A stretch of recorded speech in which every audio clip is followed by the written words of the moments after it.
Valley, hooey Hollywood. Where any office boy Welcome in, everybody, to another week of That Movie Show. Mike Wendt and Eddie McCabe taking through another week of movie talk. And Eddie, we have entered into August, which means we have entered into Arnold August. Yeah.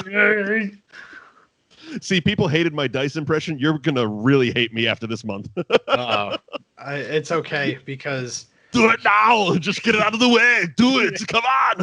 Yeah, it's amazing. It's Arnold Schwarzenegger, so that's all. It doesn't really matter. Doesn't matter. Just make noises. Yeah, you know.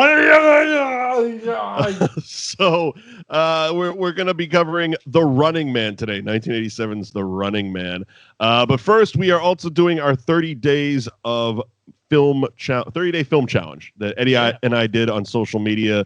Well, it must have wrapped up like a month ago. It feels like 5 years ago, but we've only been doing this for 5 months. Time is Yes, exactly. I believe it was Vigo the Carpathian that once said, "Death is like a door, time is but a window, I'll be back." Fitting for starting off Arnold August. Yeah, he also says, "I'll be back in this movie." He does. So we're on day 5, which is a film where a character has a job that you want. So I'm going to go to you, but I'm guessing we're going to have the same job. Yeah, probably. I chose acting, and I chose Once Upon a Time in Hollywood. Okay. Go on. So, that was one of the ones we were supposed to do as a bonus episode and never got to. It was the lost episode that was never recorded, so maybe we'll get to it sometime. Maybe. We both enjoyed it.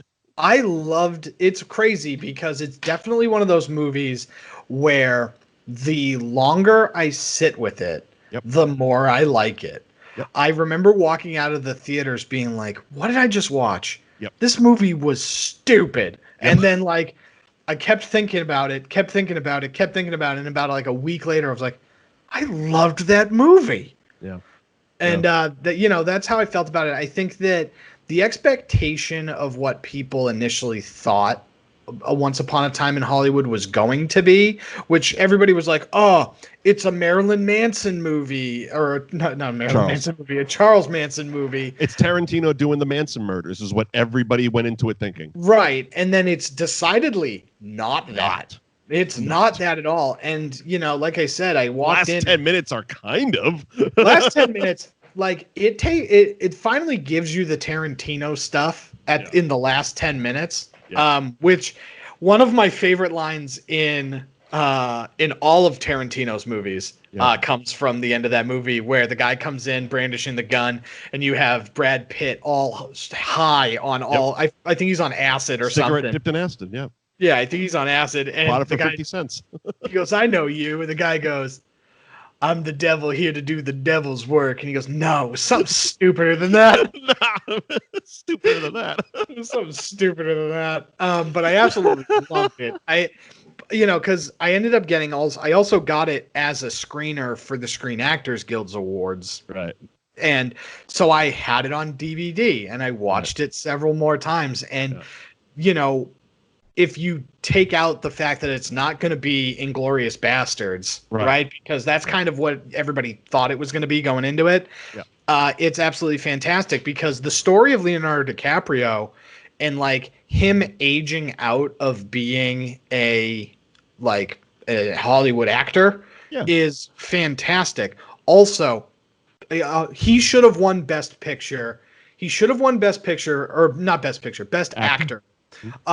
Strictly for the scene where he's doing the show like the other he's doing the other cowboy show and he's acting and you're just engrossed in what Leonardo DiCaprio is doing, and then all of a sudden in the middle of it he just goes line and it just like calls off screen because he forgot his line, and you're like, holy shit, I'm watching a movie about a movie. I didn't even realize I wasn't watching this Western television show.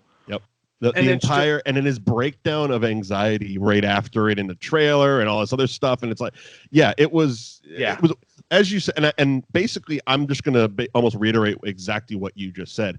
I like it more and more each time I've watched it. I've probably sat through it fully now 5 or 6 times because I bought it on Blu-ray. after seeing it, I believe, once in the theater. I definitely saw it once, maybe twice. I'm thinking once, though. I remember when me and my brother went to see it, we left the theater, almost said the same exact thing. It's like, boy, I really like that. He goes, yeah, I did too. I don't know why, though. Yeah. Like, I didn't know what we just watched. And then the more you watch it, the more because it's one of those things, you see it at face value, and yeah, part of you is waiting for the Tarantino shit to happen. And the other part, it's like, it's a long movie with a lot of stuff going on. And sometimes you get lost on the first viewing.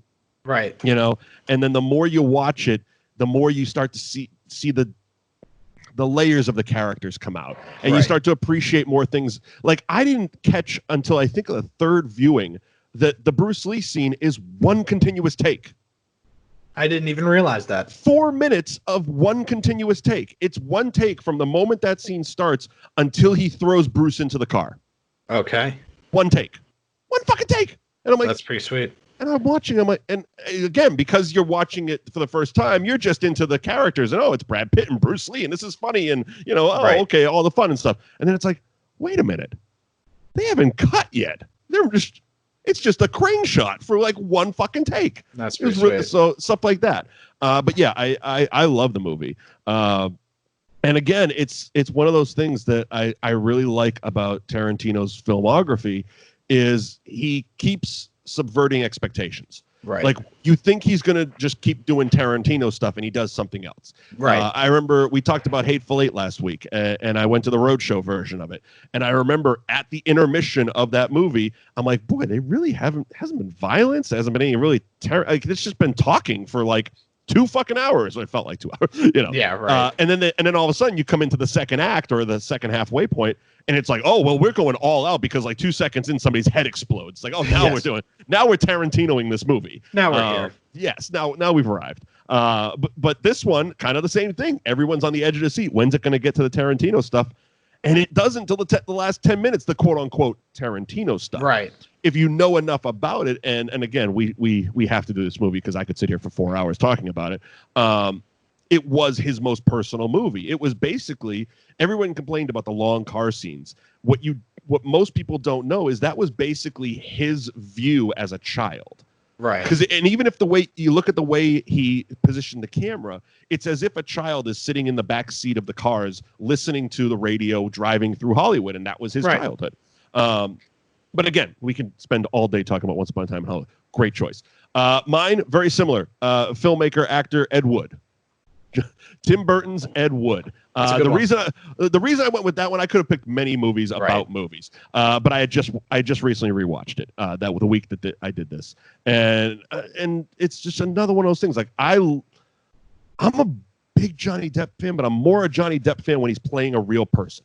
Yes. Like, Fear and Loathing in Las Vegas is one of my favorite movies, and it really, like, when he's able to really dig into these real life characters, you lose Johnny Depp, despite the fact you're looking at him and be like, oh, that's Johnny Depp. It's like, he's that other person. I find he does that a lot better than when he has to actually just create a new character. I mean, he's kind of become Jack Sparrow, but it's different. Like, the first time, it was like, oh, okay, he's doing Keith Richards. Well, Jack Sparrow's been a crutch at this point. Well, he has to pay for all the islands he owns. Yeah, right, of course. I mean, he could have not done those blockbuster movies, but, he bought an island. And he, according to, I think, his divorce papers, has like a $30,000 wine habit every month. So, that, you got to make some money every once in a while. You can't always be the artist. No. But yeah, I went with Ed Wood, especially because it's one of those things, he wrote, direct, he acted, he produced, he edited, all that stuff. All the stuff I love about filmmaking, Ed Wood did, just on a very, very low budget level. I would highly suggest, if you have Amazon Prime, not only can you check out The Running Man, which we're covering today, but you can also check out the riff tracks of Plan 9 from Outer Space. It's hilarious. It's basically like Mystery Science Theater 3000 done to... It's the guys, if I'm not mistaken. I believe it is, or one of them, or something like that. It's a spin-off or some such shit. Yeah, because Mystery Science Theater 3000 got canceled before they brought it back. And they this is what they did. Tracks, I guess. Yeah, but yeah, I found out just clearly by being bored and scrolling that Amazon Prime has a bunch of their stuff, including Plan 9 from Outer Space, and a really unbelievable one. I laughed my balls off the whole time. Is Cool as Ice, the Vanilla Ice movie. Very fun. Very fun. Very fun. So for the 30 days film challenge, that was mine. Edward D. Wood Jr.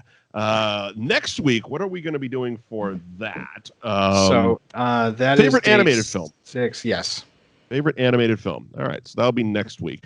But speaking of animated, of course, everybody thinks of Disney. I'm sure next week both of our picks are going to be from the Disney catalog. And Disney made a little bit of news this week because they decided to release Mulan on Disney Plus, sort of. Yeah, so they've decided that they're going to release it not 100% as a rental. I haven't heard anything about the specifics of the time frame, but basically you're going to spend $30 and you'll have access to Mulan for a period of time. It's a rental. Yeah, but it's like it's a $30 rental. Yeah, it's longer than 3 days. Like it's, so I think it's like they just haven't said how long. It is a rental. It's definitely a rental. I think because it's Disney, people get a little bit more up in arms over the $30 price tag. But if you think about it enough, all of these movies that were supposed to be in theaters, or the ones especially when the pandemic started, like Invisible Man and Hunt and stuff like that, those were released as $29.99 rentals. The Pete Davidson movie that I've wanted to see for a while, the King of Staten Island. It's $29. It's a rental. I think it's 2 or 3 days. So this is kind of like, I hate to say it because I love movie theaters and we've had our relationship with Showcase and all that stuff, but this is the way we go.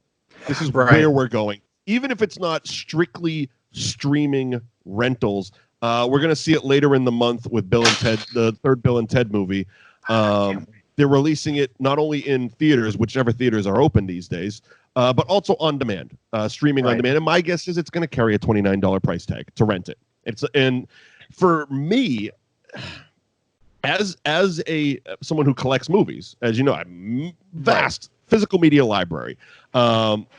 It's tough for me because it's a rental. I would have less problem if they said $29 and you own it. Right. Because that's what happened with The Hunt. I didn't see The Hunt in theaters when it was first released because it was like that last week before the pandemic started. I did. You did. And when they released it for rental on demand, it was $29. And I'm like, yeah, but the Blu-ray is going to be $14 in 5 weeks. Right. And that's kind of where I'm at with the Mulan thing. And I get a digital copy. Right. And that's kind of where I'm at with the Mulan thing, because it's like, all right, I can rent it now for $30 on top of the $10 that I already gave you this month for Disney Plus, or I could wait 4 months and you're just going to put it on Disney Plus anyway. And so this particular Mulan movie falls into the camp of, I would have seen it because I have Showcase Subscribe and AMC A-List, right? Because I have the 2 theater streaming services, I was going to see this movie. Right. If I had to actually pay for it, maybe I'd skip it, right? Sure. There are a couple of things about the movie that I wish they didn't change. Mm-hmm. So it's not a traditional musical in the sense of the other, the original animated one. Sure. They got rid of the character of Mushu, played by Eddie Murphy, which is a very fun character, and they got rid of him. And they got rid of the best Disney song, I'll Make a Man Out of You, sung by the always phenomenal Donny Osmond.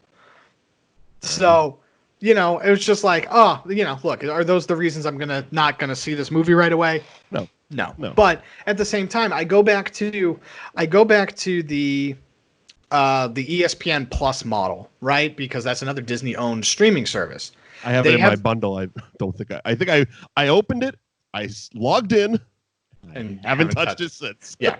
So they have the deal with UFC, and it's great. You can watch the undercards of pay-per-view like evenings. Great.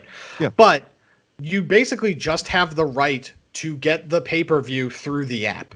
Like you still have to pay the $50. I figured that out too, because I remember when I got the bundle, that was one of my first thoughts. Like, oh, great, I'm gonna get like the UFC fights because they're always said on ESPN Plus. So I'm like, oh, great, I have that.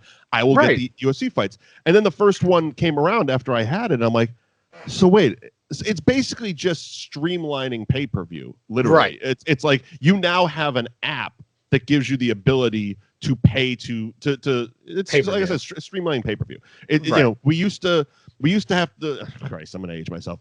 We used to have to call our cable providers for a pay-per-view. Then they put it into the actual, you know, TV, the interface, so you could use your remote. Then it was an app, and now it's this. This is the new form. So it's basically, I think that's Disney came out when they announced the Mulan thing and said, "Oh, this is not going to be our model going forward. This is just a one-time thing." I'm leaning more in the camp of this is a test run. This is a trial run. Because if Mulan does well enough, I'm not saying they're going to break numbers. And Disney, I don't know, that maybe they will. I don't think they're going to do what the Trolls did and do a victory lap if they make money. It's one of those things like act like you've been here before. You know what I mean?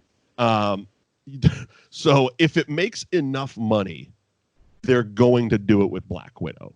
Yeah. They're still going to put Black Widow in theaters. They're still going to wait until more theaters are open and more people are going to theaters because there's too much box office on the line for Black Widow. But if Mulan makes enough money, my opinion is they're going to do the same time theater on demand for $30. Because because as you said, we had the subscription services, Showcase, Subscribe, AMC A-List, and if they're like, okay, well, I don't know what the studios are getting out of those, because if we're paying what's the A-List one? $20. $20 a month. Okay, so if someone's $20 a month, that's pennies to the studio. If someone's going to give you $30 and you don't have to split it with the theater. Yes, it's the same reason why the streaming services like cutting out Netflix is the right model, right? Oh, why am I going to strike a deal with Netflix where I could just make my own streaming service and you just pay me directly? Yeah, but that's also that's a little different of an argument also, just because as a business I would do both. Oh, 100%. It's like, I'm going to make my own streaming, which is kind of seems like what the HBO Max is doing. That's why you see like their movies coming and going. Like they've had the Batman, the Burtons and the Schumacher Batmans come on and off HBO Max like twice already, and it's only been around for like 2 months. Yeah, something like that. But it's because also Roku needs to figure their shit out. Holy shit, they do. Like that is going to be my breaking point. It's one of those things like, every month, I'm like, all right, I need a reason to keep HBO Max, because I'm sitting here in front of my computer and okay, I can still watch it. I have a relatively okay sized 4K monitor, but I'm sitting in a fucking office chair in my bedroom, paying for this service. It's like, I want to be on my couch with my big screen TV. You know, that's what I want to be watching movies on. I mean, shit, I rewatched House Party and House Party 2 this week. I wanted to watch it on my TV, but I couldn't. You know what I mean? Right. Because it's fine on my, like you said, it's fine on my monitor here when I'm sitting playing Madden. Right, exactly. As a split screen, completely functional. But, you know, in this day and age, we want it all. I want the luxury of being able to watch this on my fucking television. Yeah, I have an Alexa-powered 4K television. I'm like, let's go. Come on. But your television is a Roku television, correct? Yes, it's a Roku television. So you can't even add it. Because there's some TVs, like my brother has one of the new smart Samsung TVs, and he can add HBO Max onto the TV. Okay. Yeah, my Roku TV has all the apps and everything, and it's just, the problem is that it's still HBO Now, and it hasn't changed over. That's what I have downstairs.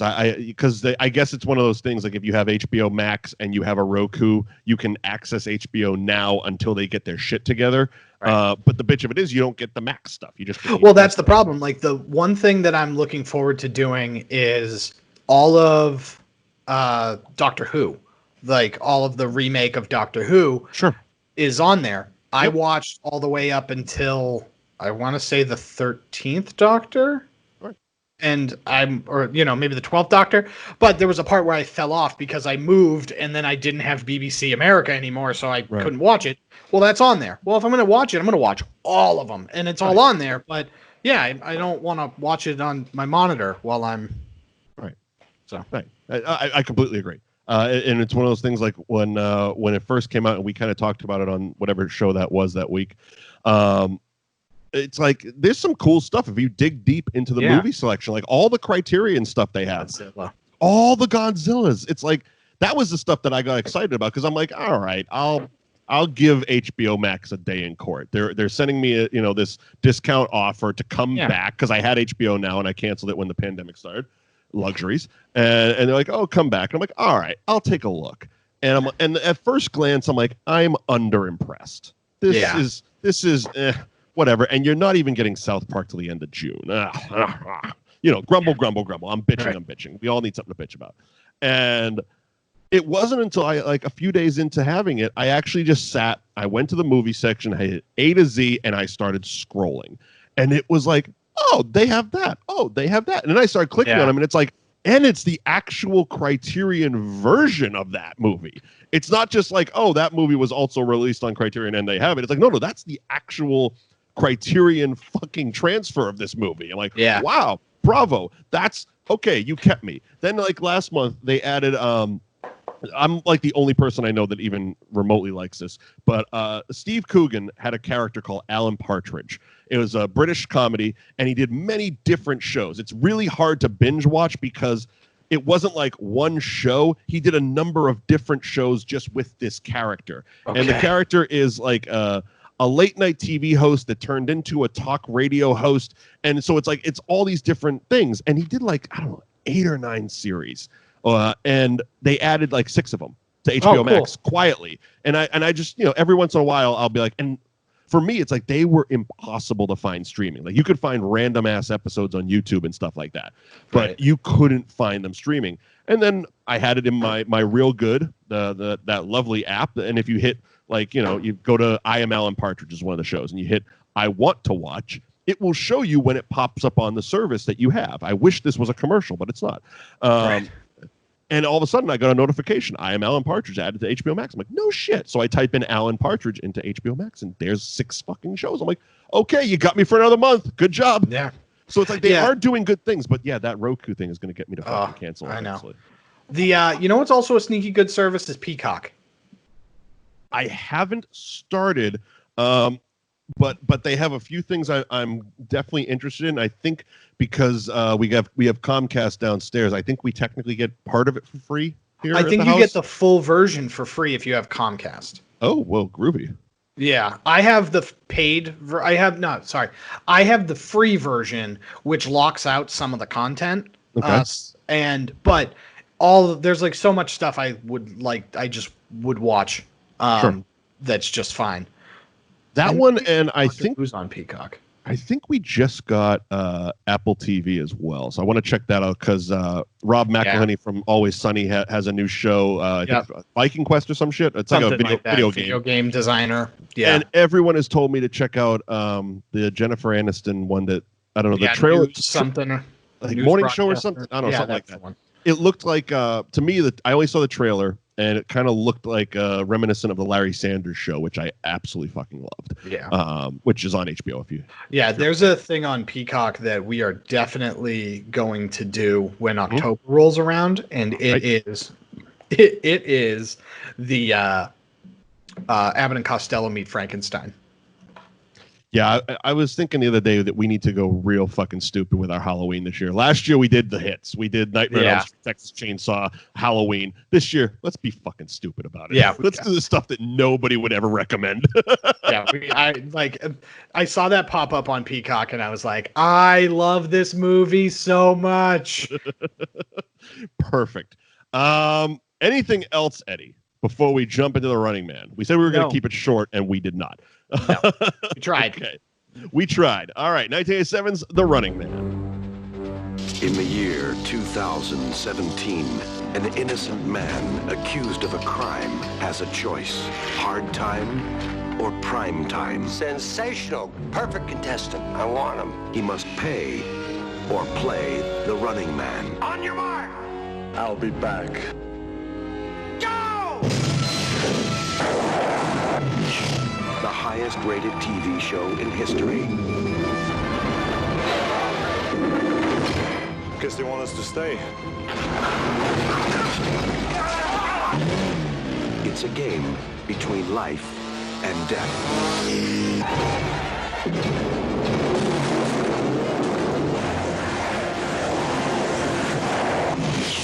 Give you a lift?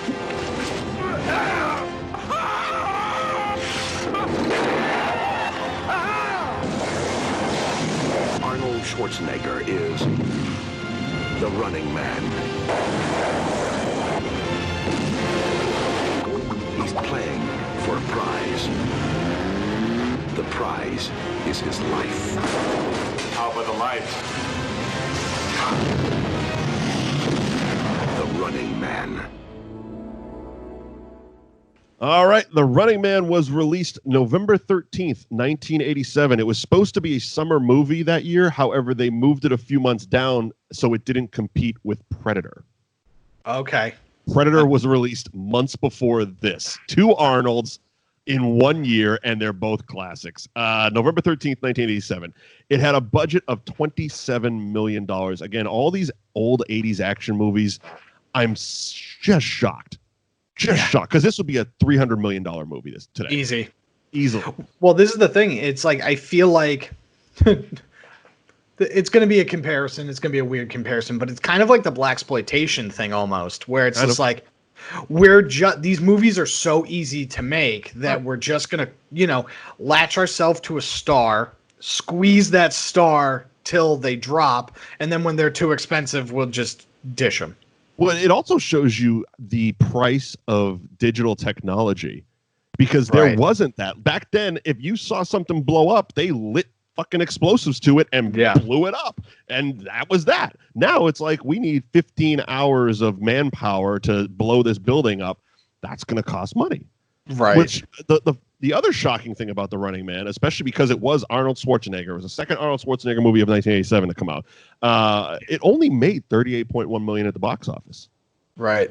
Which on a $27 million budget is not really a hit. No, not really. It's funny because you look at a lot of these, you look at movies in general, movies that are just classics. I think that this kind of falls into that category, especially with Arnold Schwarzenegger, where it's like, it's overshadowed by Predator, right? Predator's the bigger one. And looking back, because you kind of had to like pick and choose what movies you went to see, it wasn't as abundant as, previously. That's why people might have missed it. Yeah. And it could have been, we deal with it nowadays, or we did before we all got locked in our homes, with, the Marvel fatigue or Star Wars fatigue, where there's a movie every 6 months or so. That was kind of what it was this year. It was, we have an Arnold movie. 3 months later, we have an Arnold movie. It's like, oh man, I got it. He's big, he's burly, he has an accent. I get it. Yeah. Right. Blows shit up. All right. Can we do this next year? Yeah. This is funny. When I saw some of the research, we have accidentally become the Stephen E. D'Souza goddamn podcast. He wrote this movie. Can we get him on the show? How do we? God, I don't even know if he's still alive. But yes, Stephen E. D'Souza, the writer of Commando, of Judge Dredd, of Hudson Hawk. This is the guy that we just keep falling back to accidentally. We are not meaning to do this, I swear to God. But yeah, he wrote it. And another revelation during the research, it was directed by Paul Michael Glaser. Do you know who that is? No. David Skarsky from Starsky and Hutch, the TV show. Oh, really? Yeah, he directed this. Good for him. You say that. Arnold wasn't happy that they hired him, but I guess he directed a lot of TV shows. He did 5 episodes of Starsky and Hutch. He directed. He did 3 episodes of Miami Vice. And over the course of time, he's been. I'm not even going to say he's a competent director. He's just kind of been a guest director here and there. Yeah. A couple episodes of Judging Amy. It's always easy to be a TV director. Well, that was kind of one of the things. I guess one of Arnold's gripes with hiring him was they hired him and he basically had to start shooting like 2 weeks later, which is why they hired a TV director, because there's not a lot of prep time in that. As far as film, this was his first theatrical directorial debut. He also directed The Cutting Edge, which wasn't a bad movie. The figure skating 1992 movie. The Air Up There from 94 with Kevin Bacon, where he's a college basketball coach and goes to Africa. It was completely missable. And the 1996 Shaquille O'Neal vehicle, Kazam. Kazam. Kazam, directed by David Starsky. No, thank you. Yeah. It was based on the shorts, the short novel or something by Richard Bachman titled The Running Man. Of course, Richard Bachman was Stephen King. Yeah. Yeah, that was his pen name. Yeah, that was when he wasn't doing Stephen King stuff. He was writing as Richard Bachman, and he did this.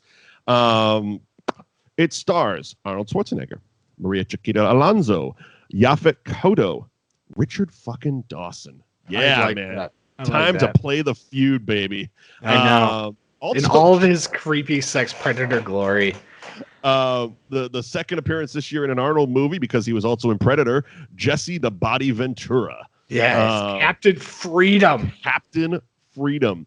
We also had appearances by Jim Brown, Mick Fleetwood of Fleetwood Mac, Dweezil Zappa, Sven Thorson, who he was the security guard in this.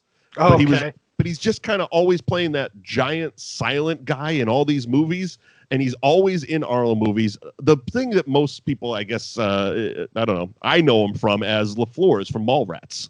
Okay. He was a security guard in Mallrats, basically playing this part. Which, if you ask Kevin Smith, it would probably be, we summoned Running Man. We want that guy to play security guard. Yeah, that's exactly what happened. So Ben Richards, the Butcher of Bakersfield. Oh, man, I love this. Like, this is a very big Arnold trope, and I love it so much.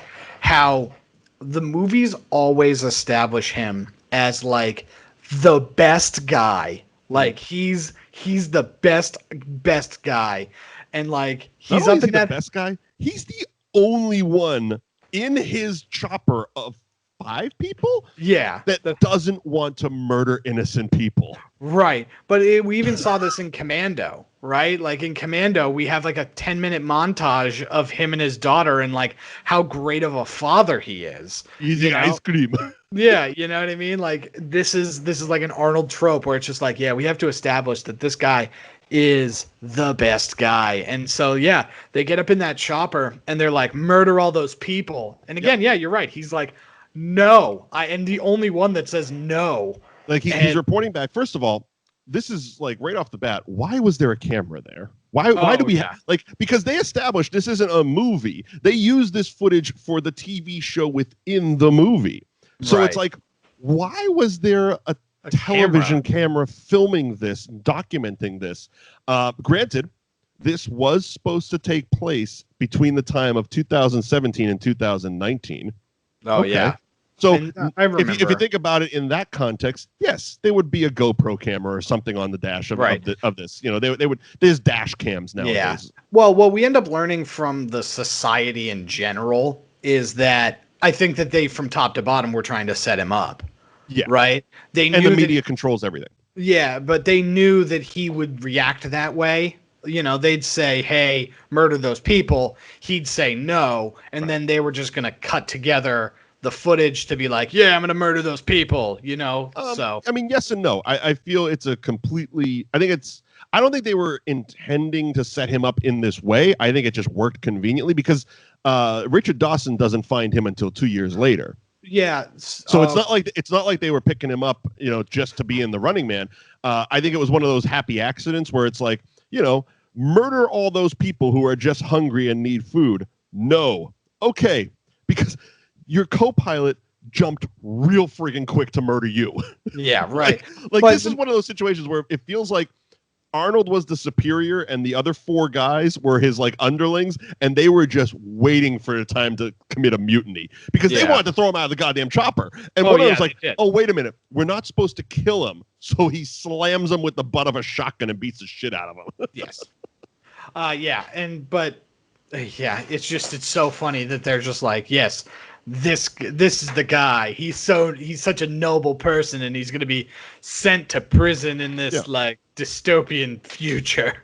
So I mean, it's established that they set him up so that they could put him in jail. Yeah. So they set him up because they ended up eventually, once they subdued Arnold, they did end up murdering all those people. Yeah, I think the set goal, him up for it. Yeah, I think the goal was to murder those people, and they needed a fall guy.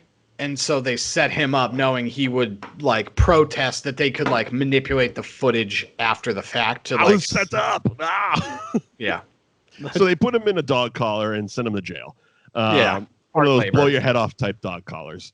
Yeah. And fast forward 2 years, and we're met with Yaphet Kotto and the other guy, who have become basically his prison buddies.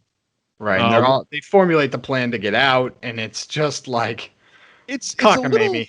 Yeah, I mean, it's one of those things like I don't even know the other guy's name, but it's Yaphet Kotto and the nerdy guy, the one who has to keep remembering all these numbers until he's electrocuted remembering numbers. Dynamo and Dynamo. Why is he wearing a diaper? I don't know. But yeah, so their goal was they were part of the underground led by Mick Fleetwood, and they wanted to like take over the media and bring down the media. I mean, basically Facebook, or anybody on Facebook these days, and so they're trying to escape for that reason. Arnold is just there. Yes, like he wasn't, I don't think, part of their escape plan. He just happened to be there and big. So yeah, I think it was just, hey, we need help breaking out. We need some brawn. Because once they broke out and Mick Fleetwood is trying to get the collars off of them, like Yaphet Kotto's ready to kill Arnold. He's like, this is the butcher of Bakersfield. He shot on our people. Let's fuck him up. Like, leave the collar on, blow his head off. It's like, well, they aren't really friends. No, and Arnold the entire time is talking about how he's like, I'm gonna bounce. I'm out of here. I don't want to see assholes. And that was kind of the thing. Like, they just split. Like, he got the collar off, put on a Hawaiian shirt, and basically abducted Maria Chiquina Alonso. Yeah, that's basically what happened. Like, yeah, he intimidated her, tied her to a workout bench, and was and went on a Hawaiian vacation. Tried to. He definitely tried to. Again, it's one of those weird things. Because I'm trying to find. So Total Recall came out a couple of years later. It came out in 1990. But there's a lot of scenes in this where I'm like, did Paul Verhoeven direct this one too? Like, I had to go and check. That's how I found out that it was Starsky that directed it. Because I'm watching it like, this is like Total Recall, like the airport scene and all the dystopian future thing. And it's like, this is a Paul Verhoeven movie. Like, this is Starship Troopers right here. Yeah, it does feel like it. But no, he did Total Recall, which we'll get to next week. And yeah, so he puts on this ridiculous tourist suit, and it's Arnold hamming it up. Oh, of course. It's Arnold doing his hammiest, which is exactly what you pay for. We figure out that they basically invented Expedia. Yeah. Where they have a scanner attached. I mean, it's an 80s version of what the future would become, but he takes this travel pass, which Maria Chiquina Alonso has. It's going to be a hard name to keep saying. Scans it. The TV pops open to this menu, and you can pick your destination. You can pick your travel. So it's like, okay, international, domestic, and it just gives you a map and air and tropical and blah blah blah. Hawaii, we're going to Hawaii. I got the shirt and everything. Great. Yeah, right. I don't know why I want to go to Hawaii, where it's like escaping to Mexico is probably the smarter choice. Well, he wanted to work on his tan, as he said. Yeah, I know. It's silly and stupid. Again, this is the guy who wrote Hudson Hawk. So yeah. Once you put that into perspective, the one-liners start to make a hell of a lot more sense. Of course. Like, oh, right. Yeah, you did Hudson Hawk. Yeah. And it's so funny because they end up getting to the airport, and she like basically screws him over, basically getting him arrested. Yeah, they get through check-in. Yeah. And again, airport security was very lax in the 80s, where it's basically like he had her pass, but she couldn't find hers. So, okay, let's have a little fun with it. Arnold starts dumping her purse out and blaming the woman. Oh, she put my credit card in there. I couldn't find it for a week. You want to deal with this woman? Come on. And he's just like, oh, go. And of course, the old lady's behind him. We're in line here. It's like, oh my God. Let's just move along. You can board the plane without a ticket. Go right ahead. This is I don't want to deal with your frantic wife. So yeah, like 2 seconds later, she just knees him in the balls and starts running off screaming. Yeah, because she sees kind of was her character. Yeah. Even once she's captured and put into the game, she's kind of just the run and flail your arms type. Oh yeah, she is the classic 80s damsel in distress. It's also very like, I didn't do it, but I would love to go back and put the subtitles on because she was talking the whole time. Oh, and I couldn't make out a single word. Now, maybe some of it was Spanish, but I'm guessing a lot of it was just noise. Oh, she was just blabbering. I've gone over this in my head all morning after I rewatched it. I'm like, I know that phrase might sound a little racist, but go back and tell me what the fuck she's saying. Yeah, no. She's just making noises and flailing her arms and then occasionally going, what do we do? It's like, well, maybe shut the fuck up. Because this guy's trying to tell you to remember a code. That whole scene was so anxiety trigger. It was just like, 100%, because her character is panicked. Like, I need you to just play panicked. And Maria Chiquita Panic. Yeah, Maria Chiquita Panic Banana. But that was her character. That was her character. Panic. Right. And then, she has one moment of clarity because she sees on the television that they blamed him for murdering like 3 people. And she's like, oh, in no. The airport. Yeah, in the airport. Oh, no, I was there and that wasn't how it happened. So now I'm in love with him. He was telling the truth. And yes, I love him. And now I love him. By the way, I forgot until we were going back to the airport. It was really like a Wile E. Coyote way of capturing him with a big oversized net. Yeah, the net gun. Okay, here's the thing. He was running on foot. Yes. There was 5 guys in an armored truck. And 3 guys on motorcycles. And they're all keeping pace with him. And they decide the best move is to fire a giant Acme net at him. Yeah. Not bump him, not shoot him in the leg. No, wait a minute. We got something really stupid. Fire the net.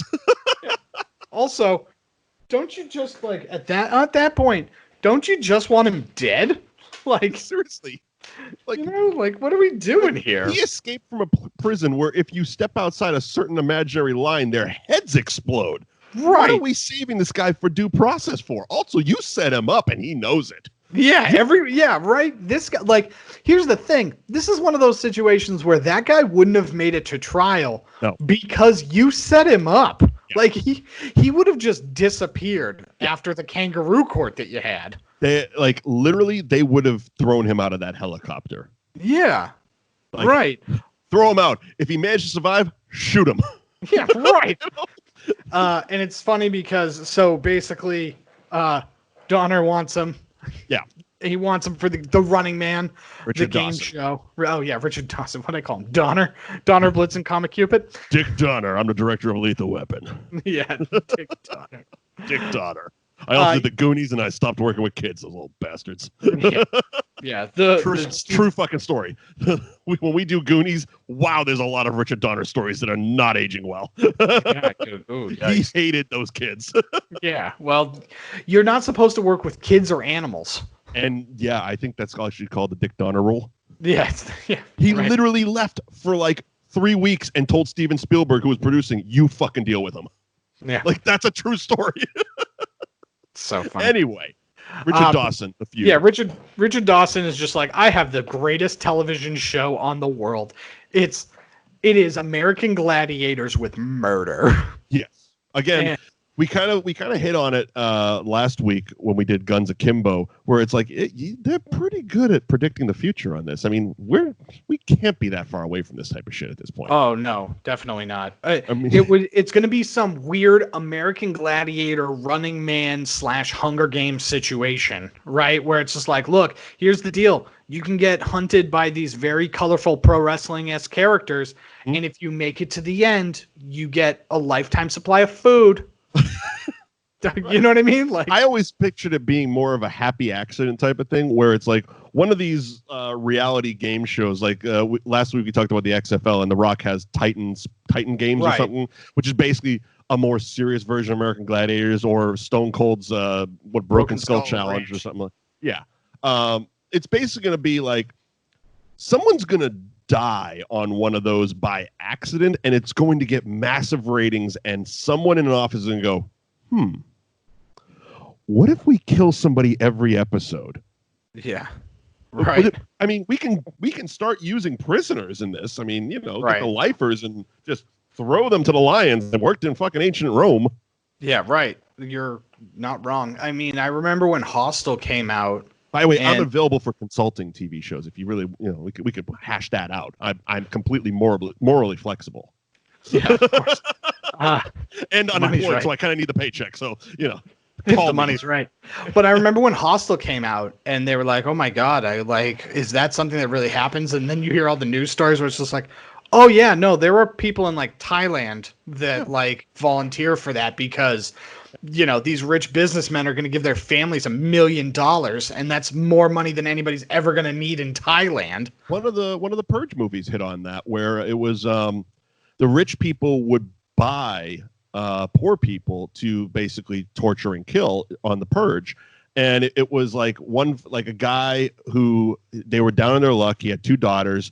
And he basically sold himself to these rich people so that his daughters could have all this money when he died. And it was like that was like the conflict of the thing, where the rich people sent their the stormtroopers to pick him up, and it was a big battle with daughters and all that stuff. But basically, yes, right. Basically, yes. The long story short, if you go to some places, you could run into some shit like this. Right. And so it's just like, we're eventually getting there because everybody loves it. I think it's also a commentary on television. Everybody loves it. Everybody loves it. Everybody loves murder. But that's it. Is like you look at it and they've set this very interesting like social commentary up in this movie, because it's like you're okay with murder. You're okay with murder because in theory it's black and white, good versus evil. Right. It is these guys that are being chased are prisoners. They're bad people. And Butcher of Bakersfield. Right. This guy's murdered a bad bunch guy. Of innocent people that just needed food. Right. And so, we're going to send Captain Freedom to him.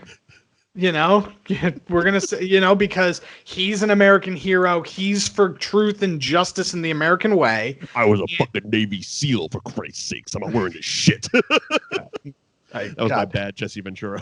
Well, it's also really funny because between Jesse Ventura and Did I mention Jim Brown is also in this as Fireball? Yes. And Professor Tanaka, a early 80s wrestler, is in this as Sub-Zero? Yes, he is. And it's so funny because between Jesse Ventura and Arnold Schwarzenegger, they are both what Hulk Hogan wanted to be. They are both what Hulk Hogan wanted to be. I was going to say successful, but that Gawker thing, he has fuck you money now. Oh, he definitely does. He absolutely does. And you made it, Hulk. He also has pictures of Vince like doing something compromising, because they tweeted out today, because it was his birthday today, this like big, huge happy birthday thing. Well, I don't know if you've heard, but all has been forgiven and we solved racism. Yeah, because he like spoke to the room or something. Because we needed someone for that Saudi show. But then in true WWE fashion, right? They used Hulk Hogan's WCW theme instead of Real American. Really? Yeah. In the clip, did they lose the rights to their own Rick Derringer song? Maybe, I don't know, but it's just like I'm looking at it, and because it was brought to my attention of like, Chris tweeted it out, and he was just like, "How come how come it's mostly clips of WCW and his WCW theme? Like, Wow. so that's actually true. have to go see that. That's weird. That's That's a true. weird That's true WWE fashion. But yeah, Arnold and Jesse the Body Ventura are definitely what Hulk Hogan wanted to be, because you could just see it in this movie. Yeah. It's also funny because in Predator they actively didn't shoot Jesse and Arnold together, and if so, they used a lot of trick photography and stuff like that to make Arnold seem taller, because Jesse is legitimately 6'5". Oh yeah, and Arnold is legitimately not. Yes. And it's actually evident in this, because in that scene you can see how much bigger Jesse actually is than Arnold. And yeah, that was also they invented basically the face swap app. Yeah, they did. That came out today. Seriously.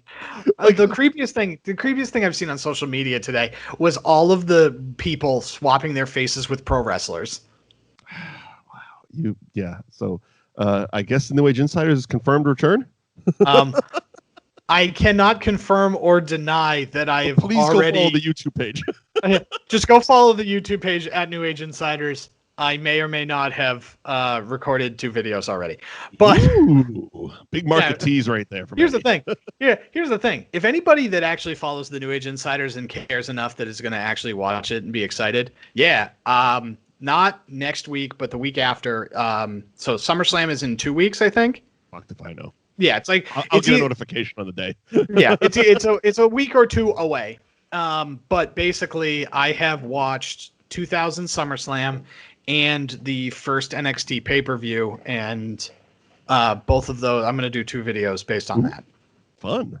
Looking forward to it. So keep an eye out. But it's at really the Eddie McCabe on Twitter for links. Yeah, at the Eddie McCabe or at New Age Insiders. But it's just me. And the funniest part is I logged into the Podomatic where we had the actual podcast. Yeah. And it was like, hey, just so you know, you have too much stuff. And it was just like, it's like, because you guys stopped paying for it. We stopped paying for it. And so it's like a percentage of how much like space and bandwidth. Sure, and it's sure, like, and it's 1,000%. Yeah. We're 1,000% over. Yeah, you're gonna have to archive some of that stuff. Yeah. Where are we? He's about to enter the game. Oh, all right. Well, who loves you and who do you love? It's time for the Running Man. It's time for the Running Man.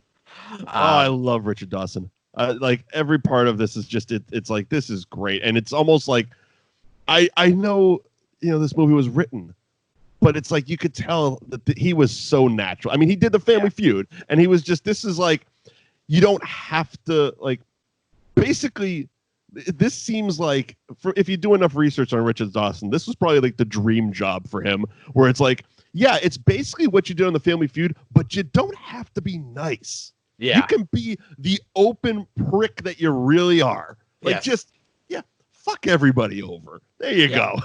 Yeah, it's great. He really kind of makes this movie because he kind of shepherds it along. Very much the anchor of the movie. And he's just so great. It also helps the movie age really well because he's an iconic TV personality and like game show host. Mm-hmm. And so, he also has that little bit of like sleaze to him that like someone like a Bob Barker might not. And it just fits. It makes the framework of the Running Man just fit and work, and it just makes it's funny because this movie's supposed to take place in like 2017, right. But it makes it feel a little like timeless, right? Oh, and it does, even though we're past that, and it's a worse future than we could have imagined. I mean, kind of. It's like there was this is it's 1987. Right. Predicting what's going to happen up until last year. And it's very similar to what we discussed when we did the Demolition Man podcast, where it's like, holy shit, man. They like I said, the face app thing, it's dumb, but they kind of thought of it. Right. It was 1987 and they were doing what an app that literally was just invented last year. Demolition Man created Skype. Yeah. It's true. That's what they were doing. Like, you and I are sitting in our rooms talking to each other. That's what they were doing. And that was 1997, 95-ish, around there. It's like this technology was like at least thought of. They couldn't figure out how to make it work, but they could fake the fuck out of it. You know what I mean? Right. So Arnold is brought into the gaming room, but to give him a little bit more incentive, they get Yaphet Kotto and the nerdy guy he escaped from prison with, and they put them into pods as well. At first he kind of, again, this goes back to what you said. They set Arnold up as the nicest guy ever, because when they get him in the room, and they're trying to convince him. I mean, I don't really understand that part either, but they're trying to convince him nonetheless to do the game. And they have Yaphet Kotto and the guy up on the screen, and it's like they're kind of like, oh, we got your friends too, and if you don't do the game, we're gonna fuck them up or something. Like normally, I'd be like, well, Yaphet Kotto tried to kill me when we got escaped from jail, so look you, you know. And all of a sudden, they're it's not like actually my friends. They rotate the pods, and they show that they got his friends, and he's because like, he agrees agrees son to... of a bitch, and it's like, no, dude, they don't like you. Why do you care? So he agreed that he would do the game and they would be let go.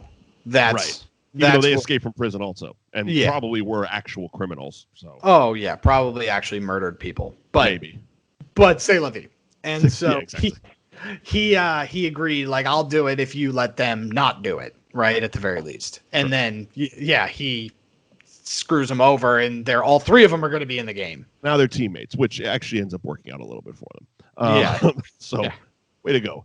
And so they get shot down into the pods, into the game, whatever the fuck they're doing. Yeah, the game zone. The game zone. It looks like a city. It's basically like Escape from Detroit. New York. Yeah, it looks like current day Detroit, basically. It's Detroit, right? Hey, you got to escape from Detroit. Oh, okay, sure. Sure, I guess. And so who's the first one we meet? Sub-Zero. Okay, so the first guy we meet is Sub-Zero, played by Professor Tanaka, not a real professor. It's so great because it's really funny. Like, you watch this movie, and look, I'm all for the pro wrestling nonsense, right? I wish that real sports had more pro wrestling nonsense, because it's just the theatrics are just so fun. But it's have you seen Bernie from Weekend at Bernie's at the Royals game? Yep. We're getting there, man. Yeah, we are getting there. I'm just glad that somebody had the wherewithal to do Bernie at really good. It's so great. But it's weird because I don't know how they select the people. Like, they select the stalkers, because it's like, so if Sub-Zero was selected first, and then they end up in that hockey rink. Right. Is that hockey rink in all four quadrants? Like, it's very specifically tied to him. Yeah, god damn it! You just poked a real big hole in this movie. You know what I mean? Like, well, because the other one. Wait a minute. So.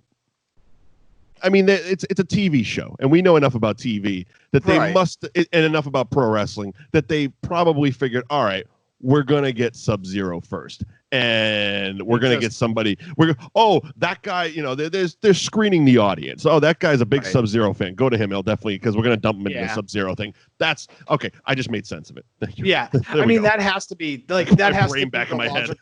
It has to be the logical one, because he's the only one that has like a special stage. Right. Because the other two guys, Bonesaw and but they do drive them, because there's those motorcycles that are driving them towards the next thing, so they just can't hang out in Sub-Zero's thing. There's like, all right, well, let's move them along to the next part of the game. It's got to be predetermined, and that's probably also why they had the old lady who picks Ben Richards about halfway through the movie. It's like, that's why Richard Dawson was all pissed off. It's like, no, you got to pick a stalker. Like, they probably knew she was going to pick Fireball or Captain Inferno or whatever the fuck their names are, and it's like, oh, you can't pick Ben Richards. He doesn't have a ring. You know what I mean? Yeah, right. Yeah, he doesn't have an arena. What are we supposed to do now? I don't know. Kill a stunt double and put his face on it. Yeah. Well, it's crazy. Jesse doesn't want to work in the metal suit either. Yeah, right. Well, I thought they killed Jesse, but we'll get there. We'll get there, because I'm pretty sure they did. I'm pretty sure he doesn't agree, and they murdered him too. They had to have. Because otherwise he would have killed him in that metal suit.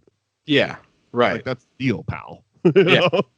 Yeah. You got, do your gimmick, pal. Come on. Yeah, do the favors. Yeah, exactly. So we get to I think Buzzsaw next. Yeah, well, we're skipping over Are we? one of the best lines in the movie. I mean, there's a lot. But they end up killing Sub-Zero because he chokes him out with razor wire, and then stares at the camera and goes, "Here's Sub-Zero, now Plane Zero." Arnold, buddy, I know that you thought that sounded good, but that doesn't make sense. There is a lot of into camera stuff in this that it's just Arnold yelling for what would be great if it was 3 words, but he does monologues. Oh, every single one where he tells him that he's going to punch his fist through his stomach and rip out his goddamn spine. I'm going to feed that contract to you, but I hope you leave enough room for my fist because I'm going to ram it into your stomach and pull out your goddamn spine. It's like, way too many words. Who gave this guy all the fucking dialogue? It's a one-liner, Arnold, not a 5-liner. God. How much film do we got left? Arnold's going rogue. Yeah, what is happening? Arnold wants 57 for him. Yeah. Oh man. I give you 1 for you. You give me 27. That's how it works. Yeah. We're going to use that one. I know it doesn't make any sense. Look, Starsky, go back to your car. I'm going to deal with this. Okay. I direct now. Yeah. Right. Oh God. But yeah. Then they end up. Am I wrong? But and then maybe it's just because I just got the room on Blu-ray. But he's basically Tommy Wiseau with muscles. He is Tommy Wiseau with muscles. But he's like, here's the thing. I'm a director now. Put the camera over there. I punch it. Yeah. I could watch Tommy Wiseau do anything. I would like Tommy Wiseau direct Arnold now. That's like a dream. Yeah, that is a dream. What if they're the same species of alien? Or what if they're both magical alligators that made wishes to be vampires? Yeah, Austrian vampires. Yeah. we are twins. Yeah, what if they're actually twins? Tommy Wiseau writes and directs Twins 2. Oh God. Electric Boogaloo. I didn't know I wanted it, but now I do. Now I do.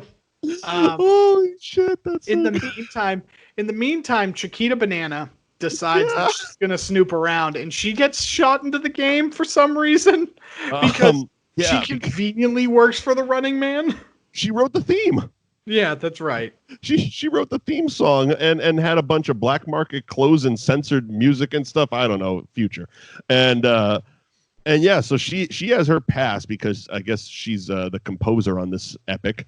And because she knows that they doctored at least the footage from the airport, they must have doctored the footage from the Bakersfield when he massacre. said he was set up. Yeah. So this composer also has access to the footage room. All right, whatever. Yeah. So, also, we keep the unedited file next to the not edited.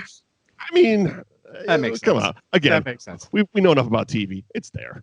Yeah, no. You never dump the actual footage. Come on. No. Well, you're never supposed to anyway. You're not supposed to. Some people do. But anyway. They're stupid. Yeah, usually. And so she gets caught. Into the game. She gets caught and just strapped into one of those spandex suits made by Adidas. Yeah. And shot down into the game. And, they give her backstory as well. She's, she helped Ben Richards escape. She's his lover and blah, blah, blah. Yeah. I love the fact that they lied about every part of her, but she only took offense to the lover part. Yeah, it's like she helped Ben Richards escape and she did this and she did this and she was his lover. And she's like, that one's a lie. Like, the whole fucking thing's a lie. Yeah, are you for real, lady? What are you talking about? I mean, come on. Yeah. Jesus.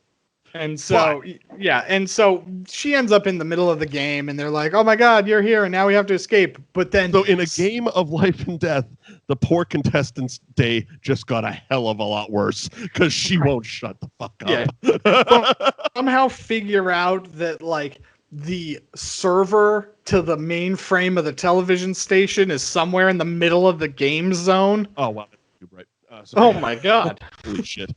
You know what? I was like, I'm too dark right now. Let me open the window. No. It that's looks literally like all of the sun. It looks like a UFO was about to abduct you. Like they were coming for Fancy Yoda and they were going to get you too. I need his top hat back. Yeah. Yeah. All right, so yeah, no, it's a satellite. It's a network satellite uplink. So it's located in the center of hell, basically. Yeah. Why they put it there, I don't know. Maybe it could be. If we're gonna just let's think logically. Let's put ourselves in the mindset of this corrupt media conglomerate and / totalitarian government. Yep. And if we did have to protect our network uplink because there was an uprising of underground folk that wanted to get it. Why not put it in the most dangerous place we got? Yeah, right. I don't We need got Buzzsaw and Dynamo protecting it. I'm pretty solid that nobody's going to get to this goddamn thing. Yeah, everybody's getting murdered every night. Yeah. Also, they're worried about them running for their lives. I don't think someone's going to just stop and try to get the codes. Oh, wait, they did? Oh, shit. Oh. Did we not protect it well enough? I love how he's like, oh, it's a hexagon quadrant. It's not impossible. Don't worry, I got this. Click, click, Yeah, click. right. What? Is this a C4 thing? Yeah. We just gonna put detonators in the C4 and it's gonna explode. The more detonators, the bigger What is explosion. this? He got it from Jersey. Oh shit. Okay, good. So or plastique from New Jersey. It's the good stuff. so the more detonators, the bigger the explosion. Are those the detonators? Because they didn't have a button. The detonator is the button. Where's the fucking button? Pins? Just put all the pins in. There's no wire. It's not Die Hard's a lie. It's not electrical current that runs through it that explodes it. No. Oh, No. okay. No. You strap it to a computer and throw it. It blows up. An unplugged-in computer. Okay, sure. Yeah, don't worry about it. And it doesn't even explode on impact. It just explodes at the halfway point of the shoot. Don't worry. C4 plastique. Yeah. From And Jersey. so yeah, hexagonal code, not impossible. He can crack it. He's Nerd Magoo over there. Yeah. So Hey, while I need she's you to having a full-blown panic attack, I need you to remember 87 numbers. Yeah. 4, 5, Q, Z, W. Say it I'm back sorry. to me, what? woman. Is there a CAPTCHA in here? What? No, I don't have enough time to pick out all of the stop signs. Are you a robot? What? Yeah. What? Sure enough, Dynamo she shows up. Yeah, they get the code, and surprisingly, she actually remembers it. Yeah. For like 4 hours, she has this number in her head and remembers it verbatim. Dynamo electrocutes both of them, and it gets just fried in there. Oh, is that it's like a tattoo? Yeah, it's just mentally. It's like one of those situations where that's now the only number she can remember. Also, he dies in this. Oh, he straight up dies. Like, they electrocute the shit out of him. Oh, and yeah. I don't know what Dynamo's shooting, but damn. Oh, Like- yeah. Light bright magic. Right? Also, again, why is he wearing just a diaper? Like, his top half is like all electrical circuit boards and looks very Immortan Joe-ish and stuff. Yeah. Bottom half, diaper and socks. Yeah. Well, isn't that later? Like, is it, or is that? Well, I mean, he sits in a car for most of this shit. Yeah, maybe that's it. Because he definitely. I never saw him wearing pants. Yeah, I just remember the scene where he dies and he isn't wearing pants. Definitely not. And it was very weird, especially as a child when I watched this. I'm like, why is he like that? Like, even over 30 years later, I'm still asking, why the fuck isn't this guy wearing pants? Yeah, I don't know why. Question I have about the Running Man. Yeah, it feels like he's gonna sexually assault Chiquita Banana. Very much so. Very much so. And so it's like, well, I guess that's convenient. You weren't wearing any pants. And his dialogue is very, very ambiguous. It's like, what is he exactly trying to say here? Yeah. And she's talking about having a battery shoved up his ass. It's like, I don't know what's happening. Why is everyone still okay with this? Yeah, it's weird. It's very weird. But he Also, dies. When he catches up with her, like, he's been in wardrobe for a while. Why are you still wearing your suit, bro? Yeah, Like, why are were you expecting round 2? Like, you Well, and that's the thing. It's just like, how did you only declothe the bottom? I'm guessing he didn't. I'm guessing this is just one of those situations, like the old joke where, the guy sitting at his office, all of a sudden he stands up to answer the door and he's not wearing pants. It's like, he does this every night, man. He, Dynamo, he kills people every single night. This is no big deal. I don't even need to wear pants for this because I'm in a car the whole time. Yeah. Cool. Makes Need that sense. shit. Need to air dry this shit. Yeah. And so all the stalkers are dropping like flies. And so they start calling in people out of retirement, basically. Fireball's got his party of women, and it's just like, man, lucky I already have my shirt open. Yeah. I guess I got to go to wardrobe. And so Jim Brown was just, I don't know. There was a lot happening with Jim Brown, and it's from the hairpiece down to the open shirt with the ladies in the lounge, and then he shows up and he's his suit was the worst of them all. It was just was. like a silver jumpsuit It was. with a Was he- jetpack. Yeah. So I didn't necessarily hate Fireball. He was fine. The problem that I hate the most out of that sequence is how Chiquita Banana runs into that locker room, and obviously we knew that they like touted that the last season's winners were all like on vacation. Living in Hawaii. Yeah, they're like, they won. They paid their debt to society, as they said, and they're living the high life in Hawaii with bikini girls. yeah, in the same outfits. Yeah. Of course.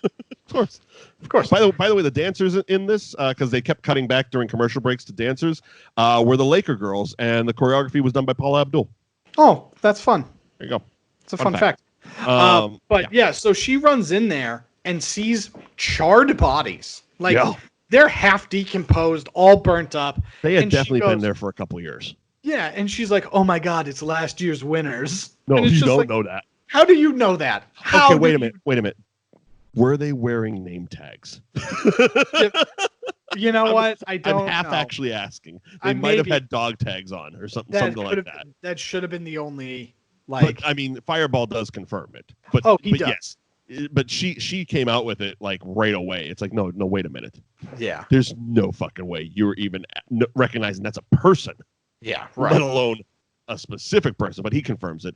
I did like, it was very subtle, but it kind of showed, and this is going to sound horrible, but it's the only way I can do it, the pro wrestling side of this. Because it's all an act, it's all set up. It's right. It's choreographed fighting, if you will. Right. And the second the stalkers get into trouble, Yeah. it's like they break character and completely have panic attacks. Like it happened with Dynamo when his car flipped over and he got stuck. He's like, "Go to commercial! I can't do this anymore." And with Fireball there, the second his hose came out, he just stopped fighting and was having a panic attack on the ground, be like, "My hose!" until he blew up because I don't know what his fucking line was. I remember it being hilariously awful. Because he had the flare, and it's just like, I don't know. Freeze. I'm just going to keep saying that. It's fucking not even the right movie, but whatever. Yeah. It's funny because I think you're right. And I think it's based on just like what they do to pick the contestants. They weren't making fun of like pro wrestling. And that's obvious by the fact that they have pro wrestlers in this movie. From Jesse to Tanaka. Like they at least Arnold, who keeps using these guys, is obviously, and he's been with the company for years, but he's a pro wrestling fan. Right, but I think it's more of a like a mirror into the society, right? Like none of this is real. No. We build these stalkers up to be these heroes, right? And they're not anything special. Like none of these guys are real tough guys, right? It's just they're set up in an so. It's basically like they're set up in a game that the contestants can't win. Right. It's like you're given like I said, a leotard jumpsuit and shot into hell, and this guy has a motorcycle and a chainsaw. Right. 100%. Who's gonna win that fight? Yeah, 10 out of 10 times Buzzsaw's chopping you in half. Right, but you look at obviously it's an Arnold movie, but it's like they don't pick people like Arnold. No. You know what I mean? Like the guy who got the code. Right. They picked the skinny nerdy guy. Right. Because Dynamo's going to be able to sneak up on that guy. He's going to be able to kill that guy easily. Right. Whereas like Arnold is going to rip through all of these guys because he's actually an ex-military person. Yes. And so I think that's kind of what we end up, I think it's also why we never get the, Captain Freedom fight. That goes into the Captain Freedom fight goes into a question I had rewatching it this time. How long is this show? Oh, I have no idea. Because it seems like it's live and it goes on forever. Well, it feels like it's the only show on. Apparently. Like, I mean, I get it. They're the main thing on the network because death. But it just feels like there's nothing else on TV. And they have an unlimited, it's like, it's weird. You know what I mean? It's like, and I guess in this version of society, this is considered sports. And if you're in, playoff, whatever, it can go overtime, can go on all night. Supposedly. Oh yeah. Well, I mean, baseball games are 4 hours now. Well, that's a short one, but Yeah, right. But even still, so it's like, Yeah. you know, so I can see it from that point, I guess. But yeah, I think the Captain Freedom fight was a number of things. One, Jesse's character didn't want to do it in the suit and shit like that. He wanted to actually, this is gladiators and we're fighting. And well, I think he finally, I think that he kind of what I was just talking about. He finally sees Arnold as like a real competition and wants to actually fight him because you've been feeding me nerds. He's been doing aerobics. I mean, if you watch the opening, like when Maria Chiquita Alonso is in her apartment, she's doing workout. She's working out to the Jesse Ventura aerobics video. Right. Which is just, if you watch it and you listen, bizarre. Do you like pain? Do you like suffering? Yeah. Well, it's time to work out with Captain Freedom. It's like, I like none of those things. I just wanted to lose 10 pounds, man. Shit. Calm the fuck down. Is Jane Fonda dead? No. You know what I mean? So it's like, and you see him Is she an enemy of the state? occasionally keep cutting to Jesse throughout the show. And he's always he's not happy about what's going on, clearly.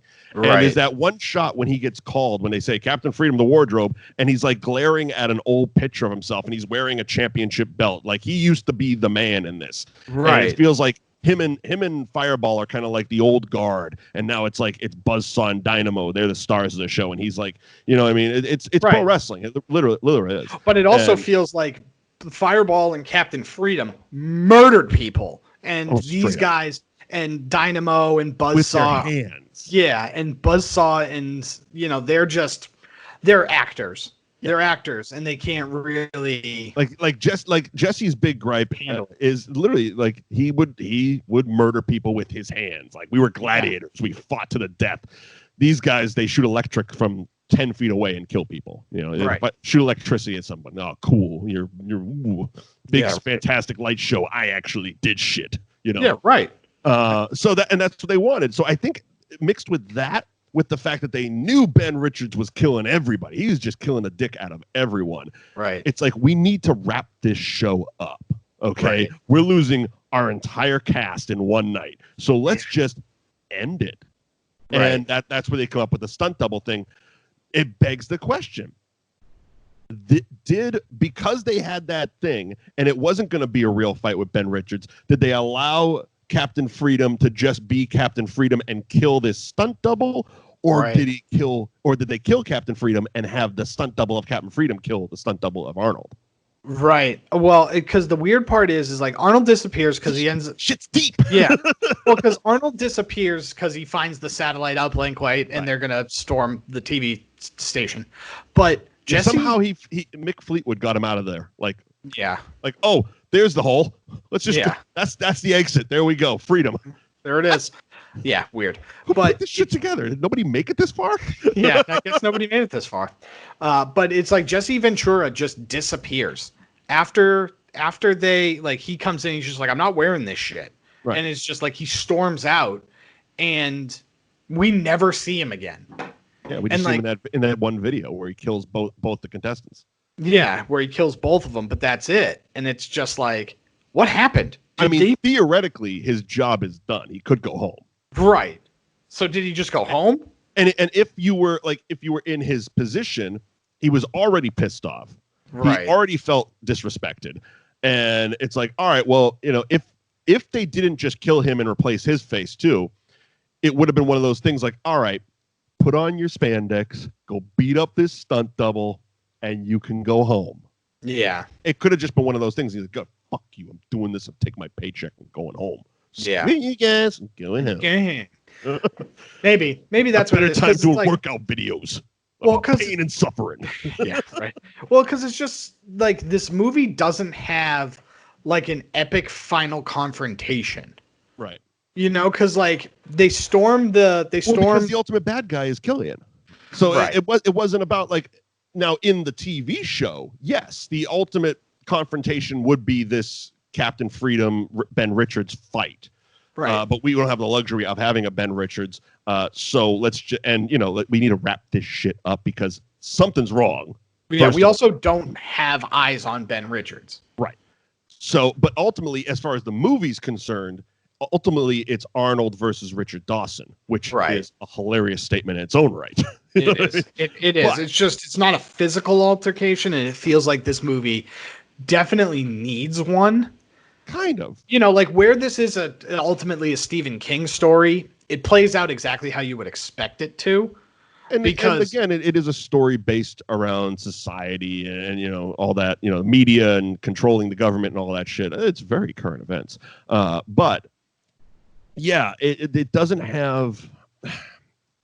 I mean, the ending is very, again, like many movies we've covered here. The ending is very just hurry up and get it over with type of thing. 'Cause Yeah. we don't have a big climax for this, Right. because the climax of it is, well, we won today. Right. The underground guys, Mick Fleetwood and his crew, won today. Yeah, But we won the.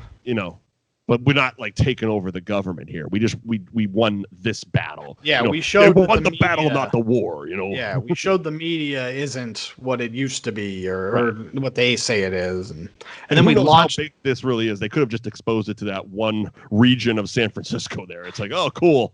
This show Yeah. lied to us. Oh well, next one. Yeah, I guess. And then he launches them through into the game zone, and he dies because I mean, I don't know what that billboard was made out of, but it blew the fuck up on impact. yeah, it did. Oh, it did. Yeah, and then as you do in these movies, Arnold gets the girl. Hey, got the girl. It's the girl. And that's it. How did that happen? How did this Yeah. go from a home invasion to a love story? Yeah, I know. That is the progress of this character, and it's the progress of almost every '80s Arnold movie. It's He all abducts somebody, and then they fall in love. It's Stockholm. Like he had a Stockholm syndrome run in the '80s. That's exactly what happens in Commando. Yes. This is your new mom. Yes. I mean, we'll cover it next week on Total Recall, but it's like it kind of happens there too. Yeah. It's like, Yeah, I'm gonna Arnold kidnap just you. kidnapped women, I'm gonna kidnap you, and you're gonna go on this whirlwind adventure, and we're gonna fall in love. and he is so muscly that they just fell in love with him. Yeah, have you seen that man put camo paint on his chest? It can't be the conversation. No, can't be. It's gotta be the muscles. Gotta be the muscles. Oh my God Almighty! Arnold is the worst, But also and by the best. worst, the best. Yeah. And that is the Running Man. That is the Running Man. Cue the '80s synth soundtrack on the end credits. There, that is the Running Man. Wow.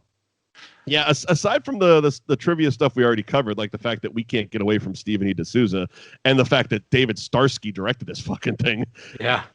there wasn't a lot. There was little stuff like Don Johnson was offered the role of Ben Richards, but he was doing Miami Vice and couldn't do the thing at the same time.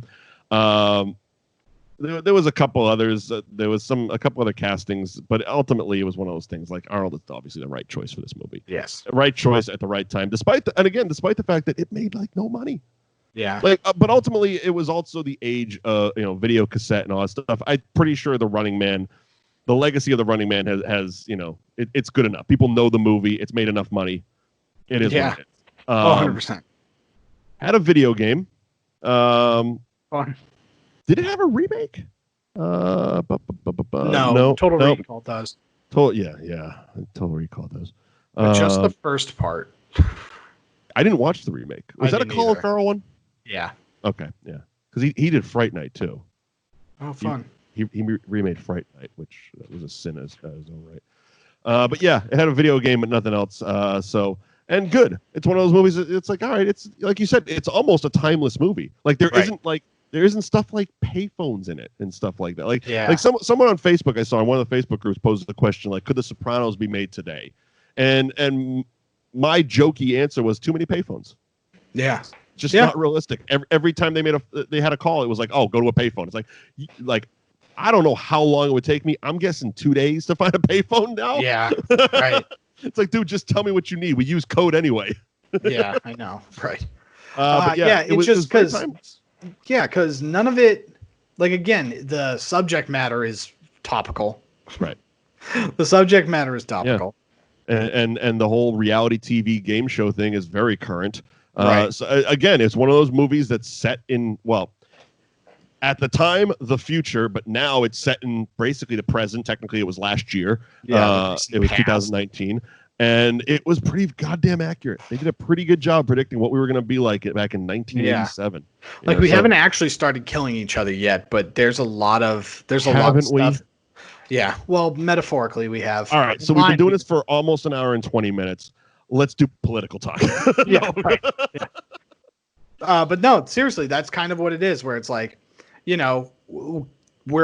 a huge thing with like fake news and like. What media outlets you can trust and what media outlets are skewed and stuff like that. So it's like, yeah, Total Recall. I'm not Total Recall. The Running Man kind of like. We tried to get to Mars. Yeah. That happened last year, didn't it? Didn't somebody try to go to Mars or say we're supposed to colonize Mars or some shit? So Total Recall's next. Total Recall's next. 2021, everybody goes be like, God damn, Arnold was onto something, man. Yeah, Arnold Schwarzenegger is actually a time traveler. But if you haven't figured it out yet, yes, next week we are doing Total Recall. Arnold August, it is Total Recall. So thanks for joining us for The Running Man. And you can follow myself and Eddie on social media at Mike Wendt, at the Eddie McCabe, and the website, thatmovieshow.net for the archives. And subscribe, rate, review, all that stuff on any podcast app. We are on all of them. Spotify, Apple, Google, Stitcher, all of them. iHeart. Yeah, I figured that out this week, too. Yeah, we're on iHeart.